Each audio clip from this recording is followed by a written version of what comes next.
Hey les utilisateurs de la force, comment allez-vous? Et n'oublie pas, si toi aussi tu as envie d'être un Jedi, tu as juste à cliquer sur le bouton rouge en dessous de la vidéo, bonne vidéo. Je viens de terminer la série Star Wars The Clone Wars. Et cette série est l'une des meilleures choses qui soit arrivée à l'univers étendu de Star Wars. Et aujourd'hui, on se retrouve pour faire une critique de la saison 7 de Star Wars The Clone Wars. Je préviens que dans cette vidéo, je vais entièrement spoiler la saison 7 de Clone Wars. Si tu n'as pas encore vu cette série magistrale, fonce découvrir cet univers qui n'attend que toi. Dans cette vidéo, je vais d'abord parler des 3 histoires séparément de la saison 7, ensuite des personnages et enfin de l'histoire en général et aussi des musiques. Une chose très importante pour l'univers de Star Wars. Bonne vidéo. La saison 7 de Star Wars The Clone Wars est l'aboutissement de la série Star Wars The Clone Wars. C'est une conclusion à The Clone Wars qui a été produit par les studios Walt Disney. Je sais que Disney n'a pas toujours su savoir quoi faire de bon pour l'univers étendu de Star Wars, mais dans cette série, Disney a été parfait de A à Z. Passons à la première histoire. Dans cette première histoire qui met en vedette le commandant Rex. Cette histoire comporte 4 épisodes et présente une nouvelle unité de clones, les Bad Batch. Ce sont des clones défaillants car ils ne sont pas parfaits, mais chaque clone de cette unité a une spécialité dans un domaine. Le géant clone qui est surpuissant, qui peut carrément soulever un vaisseau de transport de clones. Ou le sniper peu bavard mais ne rate jamais aucune cible. Le technicien de la bande est aussi l'ingénieur qui est très fort pour traduire les langues inconnues ou trouver des solutions à chaque problème de mécanique. Et enfin, leur chef qui n'a peur de rien et qui est très intelligent, c'est un bon soldat qui sait garder son sang-froid au milieu de toutes ces batailles. C'est un escadron de clones qui est appelé en ultime recours. Et dans tout ça, il y a Rex, le meilleur commandant de toute l'armée des clones. Dans cette histoire, on suivra Rex qui n'abandonne jamais aucun de ses compagnons et qui est prêt à tout pour aider et rendre service à son prochain. Ce qui est bien dans cette histoire, Rex suit toujours une tactique, un code, une marche à suivre, une mission. Mais les Bad Batch ne suivent rien du tout, à part la réussite de la mission. Ils improvisent la plupart du temps. Après que les 2 épisodes de cette histoire soient passés, Anakin débarque dans le 3e pour aller aider son ami Rex, pour sauver son ami Rex. On suit le personnage depuis le début de cette histoire et on a l'impression que toutes les conséquences et la mort de ses frères au combat retombent sur Rex, avec la possibilité que Echo soit toujours en vie, mais Anakin n'est pas sûr que Rex ait raison à propos de Echo, mais il décide de l'accompagner, lui et les Bad Batch, pour sauver son ami et par la même occasion arrêter un grand atout des séparatistes. Donc ils partent pour une planète dirigée par les techno-syndicats. Après que Rex ait toujours gardé un espoir à propos, Echo était toujours bel et bien en vie, très amoché par les techno-syndicats, mais il était en vie. Echo est devenu un clone mi-humain, mi-robot. Et après il y a une bataille sur cette planète, mais ils ont gagné la bataille grâce à leur ingéniosité et leur idée et leur espoir. Petite pause pendant quelques secondes. Dans cette saison, l'espoir était énormément présent. Il est même présent dans chaque histoire de cette saison, car sans espoir, il n'y a aucune source d'inspiration et pas de victoire. Retournons à l'histoire centrée sur Rex. À la fin de cette histoire, on aperçoit que Anakin est de plus en plus du côté obscur, n'hésitant pas une seule seconde à exécuter le général séparatiste en chef de toute cette organisation qui avait pour but de contrôler un clone pour trouver les tactiques que les clones suivent, mais que les Bad Batch bien sûr ne suivent aucune tactique, ils improvisent. À la fin, Rex a appris à dire au revoir à son passé, car il ne faut jamais repenser au passé. Comme les Jedi ne pensent pas au passé, ils vont vers l'avenir. Comme Rex à ce moment-là. Quand il voit Echo, son ami depuis toujours partir avec les Bad Batch, car Echo se sent différent comme les Bad Batch qui sont des clones défaillants. Cette histoire est vraiment belle pour Rex car il évolue. Avec cette histoire, il apprend à dire au revoir à son passé pour passer à autre chose. J'ai beaucoup aimé l'ingéniosité des combats car ils sont totalement différents des autres, ils sont imprévisibles, comme les Bad Batch. D'ailleurs, au début, on les prend pour des anomalies et quand on apprend à les connaître, ils sont plus braves que la plupart de tous les clones réunis. J'aime beaucoup aussi le développement de Rex dans cette histoire et la petite apparition d'Anakin et qu'il veut aider son ami depuis toujours à passer à autre chose. Passons à la deuxième histoire. Cette histoire met en valeur Ahsoka Tano. Oui, on ne l'avait pas revue depuis la fin de la saison 5, l'une des meilleures fins de Clone Wars, depuis qu'Ahsoka ait quitté l'ordre Jedi. Comme la première histoire, cette deuxième histoire comporte elle aussi 4 épisodes. Enfin, dans cette histoire, on suit les meilleurs personnages de Clone Wars, Ahsoka Tano, mais on suit aussi 2 nouveaux personnages qui nous sont présentés. Trace, une jeune femme qui est mécanicienne et répare tout pour se faire de l'argent. C'est d'ailleurs sa motivation principale au début de l'histoire, l'argent. Trace a vu une lueur d'espoir qu'elle n'avait pas vue depuis des années, on pourrait dire que c'est la force, en voyant Ahsoka Tano et en voulant l'aider. Car au début, elle ne voulait pas l'aider, elle voulait juste son argent. Ahsoka tombe dans son hangar, c'est pour cela que Trace va aider Ahsoka, car la force a donné espoir à Trace envers Ahsoka. Et l'autre nouveau personnage est Rafa, la grande sœur de Trace, qui n'a plus aucun espoir à part envers sa sœur Trace. Et elle est prête à tout pour gagner de l'argent. Mais Ahsoka décide de les aider, car Ahsoka n'hésite jamais à aider son prochain, comme Rex. Vous comprendrez pourquoi. Mais malgré les circonstances, Trace se lie vite d'amitié avec Ahsoka, mais ce n'est pas le cas de Rafa, qui a du mal à lui faire confiance. Trace qui n'a qu'un seul but, quitter Coruscant, car elle déteste cette planète, tout comme sa sœur Rafa. On comprend pourquoi Trace et sa sœur détestent les Jedi, car ses parents sont morts lors d'un accident à cause de l'évasion d'un criminel Zero le Hutt. Une Jedi arrête le vaisseau de Zero, mais il tombe sur la maison de Trace et Rafa, et sur le coup, les parents de Trace et Rafa moururent. La Jedi dont on ne connaît pas le nom, mais je pense que c'est Luminara, car apparemment, la Jedi, elle était de couleur verte. La Jedi inconnue a dit à Trace et Rafa que c'est un tragique accident et que la force soit avec vous. Depuis ce jour, Trace et Rafa n'ont plus aucune foi en les Jedi qui ne sont que des guerriers selon Trace et Rafa. C'est très intéressant pour Ahsoka dans cette histoire, car elle pensait être la seule à ne pas avoir foi en les Jedi, mais qui sont trop liés à la politique. Mais non, Ahsoka a rencontré 2 personnes qui sont à peu près du même avis qu'elle, et donc Ahsoka décide d'aider les 2 sœurs, mais Trace et Rafa n'ont jamais rien vu d'autre que les bas-fonds de Coruscant, donc elles ne connaissent que très peu de choses aux autres peuples et planètes. Contrairement à Ahsoka, qui a voyagé des centaines de fois. Et Rafa, dans cette histoire, eut une très mauvaise idée, faire affaire avec le clan Pike, qu'on aperçoit dans un moment de la saison 5. Ce clan qui ne sont comportés que de criminels, qui sont sans foi ni loi, et qui sont en plus influencés par Dark Maul,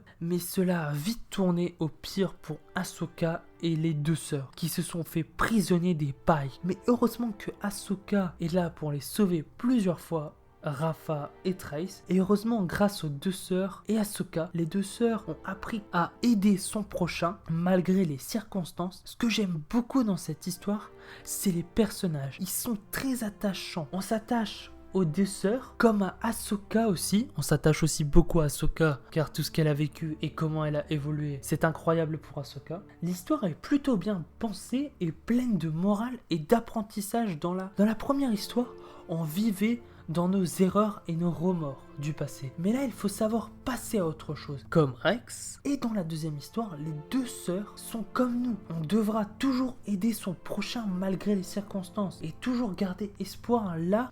Dans cette histoire, on a l'impression de vivre cette aventure aux côtés de Ahsoka. Puis ça fait du bien de revoir Ahsoka Tano, car on ne l'avait pas vu depuis au moins une saison. C'était plutôt intéressant comme histoire, avec les pailles un peu drôles, car on voit 2 personnes découvrir l'inconnu, qui sont les 2 sœurs. Très sympa aussi de revoir à la fin un petit caméo des Mandaloriens pour annoncer l'événement de la suite. Petite dernière info, Ahsoka se sent trahie par le Conseil Jedi de ne pas lui avoir fait confiance. Elle pense que ce sentiment ne venait que des Jedi, mais non. Rafa et Trace ont aussi ce sentiment comme Ahsoka. Les Jedi ne sont pas des guerriers, mais des gardiens de la paix. Ce qui était aussi l'avis de Barriss, l'ami d'Ahsoka, qui l'a trahi. Passons maintenant à la 3e et dernière histoire, la meilleure de cette saison 7 et de tout Clone Wars. début, l'intro de l'histoire où on trouve enfin Obi-Wan et Anakin ensemble, qu'on n'avait pas retrouvé depuis longtemps, ensemble pour combattre. D'ailleurs, une des dernières fois, si vous connaissez les événements qui se passent après, la saison 7 de Clone Wars se passe en même temps que l'épisode 3 de Star Wars. J'ai bien aimé dans cette histoire la tactique de Anakin, se rendre pour mieux attaquer par les côtés. C'est très original. Déjà, dès le début, cette histoire, tu sens qu'elle va être épique, que c'est la fin d'une merveilleuse aventure qu'on a aimé suivre, qu'on a aimé vivre. Et après la victorieuse bataille de Anakin et Obi-Wan, ils sont rappelés à retourner à leur vaisseau car ils ont reçu une communication très importante. Obi-Wan et Anakin retournent dans le vaisseau. Anakin, quand il revoit Ahsoka Tano par hologramme, on ressent comme Anakin. Enfin, Ahsoka est de retour. À ce moment-là, on est à la place d'Anakin. Ahsoka est rentrée à la maison, même si selon elle, ce n'est plus sa maison. Et puis quand Ahsoka revient dans le vaisseau, c'est vraiment chaleureux. On ressent Anakin heureux. Puis la scène, quand Ahsoka est de retour aux côtés de la 501e, c'est l'une des meilleures légions de clones. Ahsoka a enfin sa propre unité de clones, à son effigie avec les casques qui ressemblent à la tête d'Ahsoka. Et quand elle récupère ses sabres laser, mais c'est magnifique. À ce moment-là, j'étais bouche bée devant la scène. Quand j'ai vu cette scène, j'ai eu deux sentiments. À la fois, j'étais impressionné et ému devant les sabres laser d'Ahsoka. Je me suis dit, enfin, ils sont de retour. Les Mandaloriens gentils avec les clones, c'est la meilleure alliance de toute la galaxie. La scène où Ahsoka descend de vaisseau en vaisseau, ce moment est juste magistral. Et la mise en scène est épique. Quand elle atterrit et le vaisseau derrière elle explose. D'ailleurs, cette scène m'a fait penser à sa première mission dans le film Clone Wars, où on la voit galérer à monter une falaise et elle veut faire la maline alors qu'elle n'a pas encore de l'expérience. Et bien dans cette saison 7, elle montre qu'elle a évolué et qu'elle a gagné en sérénité et patience. Elle peut enfin maintenant descendre de vaisseau à vaisseau. Ahsoka en a fait du chemin pour en arriver à ce moment. La guerre entre les deux clans des Mandalores est dantesquement et épique. On ressent que les troupes de Dark Maul sont vraiment très puissantes. J'ai beaucoup aimé aussi la scène quand ils entrent dans les égouts. On ressent que ce n'est pas leur territoire. Et c'est pour cela que chaque clone meurt, car ils ne connaissent pas leur ennemi ni les lieux. Ce qui est intéressant, c'est le design des armures mandaloriennes du clan de Dark Maul. Dans ces armures, on ressent la puissance de Dark Maul qui sont à l'effigie de Dark Maul, comme les clones qui sont à l'effigie d'Ahsoka Tano. Quand on revoit Dark Maul à la fin, c'est juste épique. On sait que le combat ultime va bientôt arriver.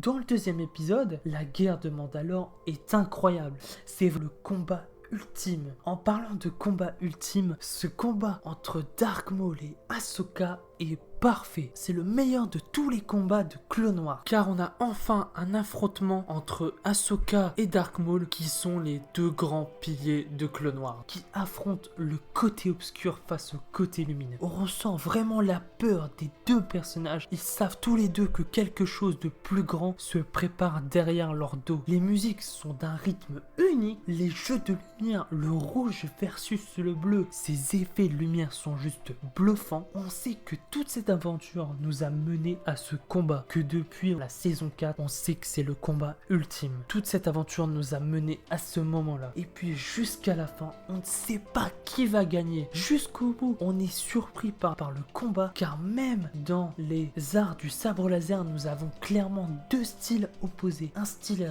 rapide à donner plusieurs petits coups à la fois, face à un style de puissant qui consiste à mettre des coups très puissants et à submerger son adversaire. Et à la fin, le combat se finit en hauteur, au-dessus de la bataille de Mandalore. On voit vraiment que Ahsoka et Maul sont les rivaux opposés de Clone Wars. Les deux utilisateurs de la force qui se sont fait trahir et qui avaient encore des gens pour les aider. Pour Maul, c'était son frère Savage, et de même pour Ahsoka qui considère Anakin comme son frère. l'épisode 3. Dans cet épisode, ils ont réussi à capturer Maul, vivant, et à l'emmener sur Coruscant. On sait que c'est à ce moment-là de l'histoire que le comte Dooku est mort, et Général Grievous aussi, donc on sait ce qui va arriver après ces deux événements. Dans cet épisode, c'est la relation entre Rex et Ahsoka, amis depuis toujours. Rex et Ahsoka s'apprécient énormément, mais Rex va recevoir un message très important, et ce message, il est dit juste 3 mots: exécuter l'ordre 66. J'ai eu une petite larme dans cette scène quand on voit Rex essayer à tout prix de résister devant Ahsoka. D'ailleurs, on voit aussi une larme sur Rex pour montrer le chagrin, la tristesse. Ça se voit que Rex n'a pas du tout envie de faire ça, mais il ne peut pas se contrôler. Et là, tous les clones commencent à tirer sur Ahsoka et elle résiste à tous les tirs des clones et s'échappe par un conduit d'aération qu'elle avait créé grâce aux impacts de balles déviés par son sabre laser sur le comte. C'est le plus triste des ordres 66, mais à la fois le plus épique, car moi avant je ne comprenais pas pourquoi tout le monde aimait les clones, car quand tu ne vois que les films, tu sais très peu de choses des clones. Ils ont participé à la guerre géonosienne et abattu tous les Jedi. Si tu ne regardes que les films, tu n'apprécies pas beaucoup les clones. Mais quand tu vois Clone Wars, tu sais que les clones ne peuvent pas y faire grand chose, car ils sont obligés de respecter les règles de leurs supérieurs, comme on peut voir d'ailleurs dans cet arc de la saison 4 avec le général Krell où ils sont obligés d'exécuter les ordres. C'était la petite intro. Dans Clone Wars, j'apprécie énormément les clones depuis que j'ai vu Clone Wars, pour leur volonté sans faille, leur épreuve à tout risque. Ce sont les meilleurs soldats de l'univers de Star Wars, pour leur bonté aussi. C'est pour cela que c'est le plus épique et à la fois le plus triste des ordres 66 de tout Star Wars. Mais grâce à l'intelligence d'Ahsoka, elle arrive à sauver Rex, et selon moi, Rex à partir de ce moment-là n'est plus un clone. Quand Ahsoka enlève la puce inhibitrice de Rex, il peut enfin être libre et suivre son propre chemin. Puis Ahsoka décide aussi de libérer Maul pour qu'il sème le chaos dans le croiseur interstellaire. Dans cette scène, il est incroyable. Cette scène est l'une des plus épiques de l'univers de Star Wars. Même Rogue One, la scène où on voit Dark Vador à la fin, n'est pas aussi épique que la scène de Dark Maul. Je trouve que Dark Maul est plus épique car il ne comporte pas de sabre laser, il utilise juste sa force et son ingéniosité, et il doit se débrouiller, mais il se débrouille d'une facilité. Plus ce sont des clones, c'est l'armée la puissante de toute la galaxie, et Maul est juste le plus puissant de tous les Sith à ce moment-là. Et enfin, le dernier épisode de Clone Wars, le tout dernier, la fin. Cet épisode est magnifique car Ahsoka et Rex sont vraiment cernés par la situation. Même Rex est prêt à tuer ses propres frères pour qu'ils puissent s'échapper du croiseur interstellaire, et Maul, encore une fois le plus badass de tous les sites, il arrête carrément le croiseur en hyperespace. Il détruit les hyperpropulseurs du vaisseau et il risque de s'écraser sur une planète inconnue. Encore une fois, c'est l'espoir qui va faire gagner cette bataille, pourtant presque impossible à s'en échapper. La bataille finale avec Rex, Ahsoka à ses côtés face à tous ces clones qui tirent sans hésiter. L'ingéniosité d'Ahsoka et la loyauté de Rex sont mises à l'épreuve, car ces deux grands thèmes sont les thèmes des deux premières histoires de la saison 7. Ils doivent tout mettre en œuvre pour réussir à s'échapper de cette situation. Tout ce qu'ils ont appris pour réussir, s'entraider et ne jamais perdre espoir. Et Maul à la fin qui vient prendre leur vaisseau pour que Maul puisse s'échapper seul. Là encore une fois, Ahsoka et Rex doivent se serrer les coudes ensemble jusqu'au bout. On pense que c'est impossible car toutes les épreuves qu'ils ont dû mener, comment vont-ils faire pour récupérer un autre vaisseau pendant que tous ces clones tirent sur Ahsoka et Rex? Même pour récupérer Ahsoka dans les airs, encore une fois, c'est presque impossible, sauf si on a de l'espoir. Et puis cette scène pour dire au revoir à Clone Wars, quand Ahsoka est l'héroïne qu'on suit depuis le début, qui est devant tous les casques des clones morts lors du crash du croiseur, cet adieu est bouleversant. Et la guerre des clones se termine comme ça. Elle se termine mal. Donc Ahsoka pose ses sabres laser par terre devant tous les clones et cette fin est magique et à la fois bouleversante pour montrer que c'est terminé. Ce sont les derniers instants de la guerre des clones et Clone Wars est terminé, mais pas l'univers de Star Wars. Des années après, l'Empire débarque sur cette planète. On voit un homme vêtu de noir devant les casques des clones. Et oui, cet homme est Dark Vador. Il regarde par terre et voit un sabre laser, celui de sa Padawan, Ahsoka. Et là, Dark Vador est redevenu Anakin pendant cet instant. Quand il ramasse le sabre laser de sa Padawan et voit dans le ciel un oiseau. Petite anecdote, cet oiseau apparaît quand il y a un élément puissant de la force. Donc ça peut être un sabre laser ou un Jedi qui est passé là des années après. Et cet oiseau peut symboliser une lueur d'espoir qu'Ahsoka est toujours en vie. Anakin peut être trempé maintenant, car il sait que sa Padawan est toujours en vie. C'est pour cela que l'on voit Anakin partir petit à petit du casque du clone. Anakin part petit à petit du côté lumineux. Ce casque représente Ahsoka, donc là Anakin part petit à petit en paix car Ahsoka est vivante. Cette scène est très lente mais pleine d'émotions car on ressent que Dark Vador est triste mais il reste ferme en même temps. Il essaye d'avoir de l'espoir et Clone Wars se conclut. Une fin tellement belle qui est parfaite à cette série. C'est la fin méritée pour Clone Wars. Et la musique de cette dernière scène est magistrale. En parlant des musiques, que j'ai bien apprécié avec ces musiques de Clone Wars saison 7, c'est qu'on reconnaît beaucoup de thèmes comme Victory on Dead Funeral Theme. On ressent la sonorité du thème de Dark Vador, mais modifié, un thème plus lent, plus doux, mais à la fois froid comme le côté obscur. En même temps, la musique et la scène coïncident parfaitement ensemble, où le thème de Ahsoka versus Dark Maul, qui reprend d'ailleurs quelques sonorités du thème de Ahsoka et du thème de Dark Maul avec une touche d'épique. La musique coïncide elle-même parfaitement avec la scène. Et enfin le thème d'Ahsoka on Rex, un thème qui a été inventé et qui inspire l'espoir et la sérénité et loyauté, les grands points forts de ces deux personnages de Clone Wars.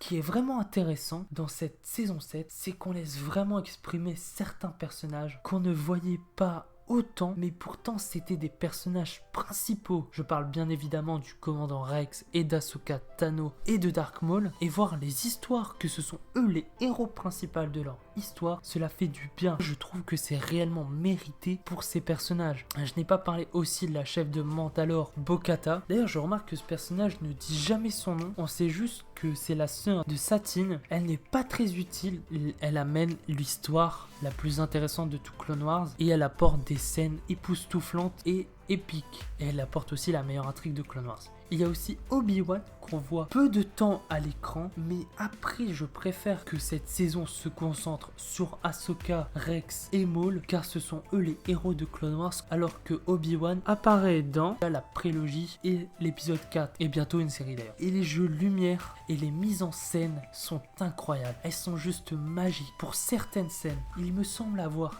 tout dit. Merci d'être resté jusqu'au bout, vous êtes les meilleurs. Regardez Clone Wars, si vous aimez l'univers de Star Wars, cette série est incontournable pour l'univers de Star Wars, mais aussi pour ses personnages iconique et parfait. Selon moi, c'est pour le moment la meilleure série de 2020. J'espère que cette vidéo vous a plu. Dites-moi ce que vous pensez de Clone Wars dans les commentaires. Qui est votre personnage préféré de la série? Ça m'intéresse énormément. Je réponds à tous les commentaires. Et aussi, n'oubliez pas le petit pouce bleu laser pour montrer que vous êtes bel et bien un Jedi et pour me donner un maximum d'espoir, car vous êtes mon seul espoir, et de partager cette vidéo dans toute la galaxie pour les fans de Star Wars, car il ne devrait pas manquer cette critique. N'oubliez pas aussi de vous abonner pour éviter de tomber du côté obscur, et aussi de vous abonner à mon Instagram, ça me ferait énormément plaisir. Passez une bonne journée ou soirée. C'était Ciné Show, le cinéman de la situation. Ciao.